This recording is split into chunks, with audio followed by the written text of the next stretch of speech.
Hi guys, welcome to Vidyaberu academy. So ಈ ರೀಸೆಂಟಾಗಿ ಬಂದಿರತಕ್ಕಂಥ ನೋಟಿಫಿಕೇಷನ್ನು ಇಲ್ಲಿ ಕಾಣಿಸ್ತಾ ಇದೆ ನೋಡಿ. ಲೈಕ್ August 7th ಅಂದ್ಬಿಟ್ಟು ಒಂದು PDF ಇದೆ, ನಾನು ಡಿಸ್ಕ್ರಿಪ್ಷನಲ್ಲಿ ಹಾಕಿರ್ತೀನಿ.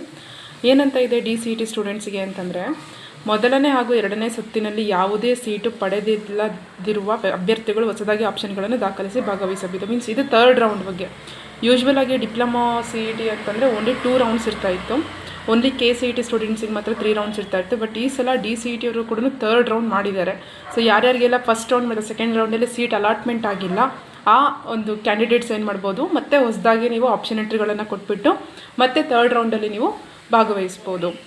ಸೆಕೆಂಡ್ ಪಾಯಿಂಟ್ ಏನು ಕೊಟ್ಟಿದ್ದಾರೆ, ಸೀಟು ರದ್ದುಪಡಿಸಿಕೊಂಡಿರುವ ಅಭ್ಯರ್ಥಿಗಳು ಹೊಸದಾಗಿ ನೋಂದಣಿ ಮಾಡಿ ಹೊಸದಾಗಿ ಆಪ್ಷನ್ಸ್ಗಳನ್ನು ದಾಖಲಿಸಿ ಭಾಗವಹಿಸಬಹುದು. ಮೀನ್ಸ್ ಯಾರ್ಯಾರು ನಮಗೆ ಸೀಟ್ ಬೇಡ ಅಂತಂದ್ಬಿಟ್ಟೆಲ್ಲ ನೀವು ಕ್ಯಾನ್ಸಲ್ ಮಾಡಿಸ್ಕೊಂಡಿರ್ತೀರಾ, ಮೀನ್ಸ್ ನಿಮಗೆ ಇಷ್ಟವಾಗಿರೋ ಕಾಲೇಜ್ ಸಿಕ್ಕಿರಲ್ಲ ಸೆಕೆಂಡ್ ರೌಂಡಲ್ಲೂ ಕೂಡ, ಅವಾಗ ನೀವು ಸೀಟ್ನ ಕ್ಯಾನ್ಸಲ್ ಮಾಡಿಸ್ಕೊಂಡಿರ್ತೀರಾ, ಅಂಥ ಅಭ್ಯರ್ಥಿಗಳನ್ನು ಕೂಡ ಏನು ಮಾಡ್ಬೋದು, ಹೊಸದಾಗಿ ನೀವು ಆಪ್ಷನ್ ಎಂಟ್ರಿ ಮಾಡಬಹುದು.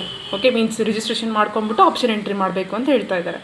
ಓಕೆ, ದೆನ್ August 8th ದಾಖಲಿನ ಪರಿಶೀಲನೆಗೆ ಹಾಜರಾಗುವ ಮತ್ತು ಅರ್ಹತೆ ಪಡೆಯುವ ಅಭ್ಯರ್ಥಿಗಳು 3ನೇ ಸುತ್ತಿನ ಸೀಟು ಹಂಚಿಕೆಯಲ್ಲಿ ಲಭ್ಯವಿರುವ ಸೀಟುಗಳಿಗೆ ಇಚ್ಛೆ ಆಯ್ಕೆಗಳನ್ನು ದಾಖಲಿಸಿ ಭಾಗವಹಿಸಬಹುದು ಅಂತ ಹೇಳಿದ್ದಾರೆ.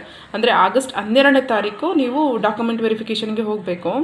ಹಾಗೆ ದೆನ್ ಯಾರು ಥರ್ಡ್ ರೌಂಡಿಗೆ ಮತ್ತೆ ಏನು ಭಾಗವಹಿಸ್ತಾ ಇದ್ದೀರಾ, ಮೀನ್ಸ್ ಪಾರ್ಟಿಸಿಪೇಟ್ ಮಾಡ್ತಾ ಇದ್ದೀರಾ, ನೀವು ನಿಮ್ಮ ಒಂದು ಚಾಯ್ಸಸ್ಗಳನ್ನು ಆಯ್ಕೆ ಮಾಡಬೇಕು.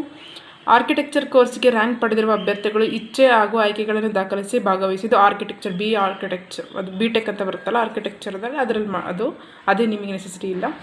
ವೃತ್ತಿ ನಿರತ ಅಭ್ಯರ್ಥಿಗಳು ಈ ಸುತ್ತಿನಲ್ಲಿ ಭಾಗವಹಿಸಬಹುದು. ಮೀನ್ಸ್ ಯಾರು ವರ್ಕಿಂಗ್ ಪ್ರೊಫೆಷ್ನಲ್ಸ್, ಇಷ್ಟು ದಿನ ಕೇಳ್ತಾ ಇದ್ದೀರಲ್ಲ ಮ್ಯಾಮ್ ಯಾವಾಗ ಬಿಡ್ತಾರೆ ಅಂತ, ಈಗ ಬಿಟ್ಟಿದ್ದಾರೆ ನೋಡಿ. ವರ್ಕಿಂಗ್ ಪ್ರೊಫೆಷ್ನಲ್ಸ್ ಈ ಥರ್ಡ್ ರೌಂಡಲ್ಲಿ ನೀವು ಭಾಗವಹಿಸ್ಬೋದು. ಇಚ್ಛೆ ಹಾಗೂ ಆಯ್ಕೆಗಳನ್ನು ದಾಖಲಿಸುವ ಸಂದರ್ಭವನ್ನು ನಿಯಮಾನುಸಾರ ಕಾಲೇಜುಗಳಿಗೆ ಪ್ರವೇಶ ಪಡೆಯಲು ಅರ್ಹತೆ ಇರುವ ಕಾಲೇಜುಗಳನ್ನು ಮಾತ್ರ ದಾಖಲಿಸಲು ಸೂಚಿಸಿದೆ. ವರ್ಕಿಂಗ್ ಪ್ರೊಫೆಷ್ನಲ್ಸ್ಗೆ ಎಲ್ಲ ಕಾಲೇಜುಗಳಲ್ಲೂ ಇಲ್ಲ. ಈವ್ನಿಂಗ್ ಕಾಲೇಜ್ ಅಂತ ಹೇಳ್ತೀವಲ್ಲ, ಆ ಥರ ಎಲ್ಲದರಲ್ಲೂ ಇಲ್ಲ. ಈಗ ಫಾರ್ ಎಕ್ಸಾಂಪಲ್ ಮೈಸೂರಲ್ಲಿ ಬಂದರೆ ವಿದ್ಯಾವರ್ಧಕ ಇದೆ, ಹಾಗೆ ಬೆಂಗಳೂರಲ್ಲಿ ಕೆಲವೊಂದು ಕಾಲೇಜಸ್ ಇರುತ್ತೆ. ಸೊ ನೋಡಿಬಿಟ್ಟು ಹಾಕಿ. ಲಾಸ್ಟ್ ಪಾಯಿಂಟ್ ಬಂದುಬಿಟ್ಟು 3ನೇ ಸುತ್ತಿನ ಸೀಟು ಹಂಚಿಕೆಯನ್ನು ದಿನಾಂಕ 14/8/2025 ಅಂದರೆ August 14ನೇ ತಾರೀಕಿನಿಂದ ಪ್ರಾರಂಭಿಸಲಾಗುವುದು. ಅವತ್ತಿನಿಂದ ಸ್ಟಾರ್ಟ್ ಮಾಡ್ತಾರೆ. ಸೊ ವಿವರವಾದ ವೇಳಾಪಟ್ಟಿ ಸದ್ಯದಲ್ಲಿ ಪ್ರಕಟಿಸಲಾದ ಇನ್ನೂ ಬ್ರೀಫಾಗಿ ಅವ್ರು ನಿಮಗೆ ಇನ್ನೊಂದು ನೋಟಿಫಿಕೇಷನ್ನ ಹಾಕ್ತಾರೆ. So anyhow all the very best. Third round ಇದೆ, ಇನ್ನು ಯಾರ್ಯಾರಿಗೆಲ್ಲ ಸೀಟ್ ಸಿಕ್ಕಿಲ್ಲ ಒಳ್ಳೊಳ್ಳೆ ಕಾಲೇಜುಗಳು ಸಿಗಲಿ ಅಂತ ಹೇಳ್ತಾ, ನಮ್ಮದು DCET 2026 ಬ್ಯಾಚ್ ಸ್ಟಾರ್ಟ್ ಆಗಿದೆ. ನಿಮ್ಮ ಜೂನಿಯರ್ಸ್ನ ರೆಫರ್ ಮಾಡಿ. ದೆನ್ ಯಾರ್ಯಾರಿಗೆಲ್ಲ ಮ್ಯಾಥ್ಸ್ ತುಂಬ ಡಿಫಿಕಲ್ಟಿ ಅನ್ನಿಸ್ತಾ ಇದೆ, ಸೊ ಬೇಗ ಜಾಯ್ನ್ ಆಗಿ. M3 ಇರುತ್ತೆ, ಹಾಗೆ ನಿಮ್ಮ ಡಿಪ್ ಮ್ಯಾಥಮೆಟಿಕ್ಸ್ಗಳು ಇಲ್ಲಿ ಸಿಗುತ್ತೆ. Thank you so much.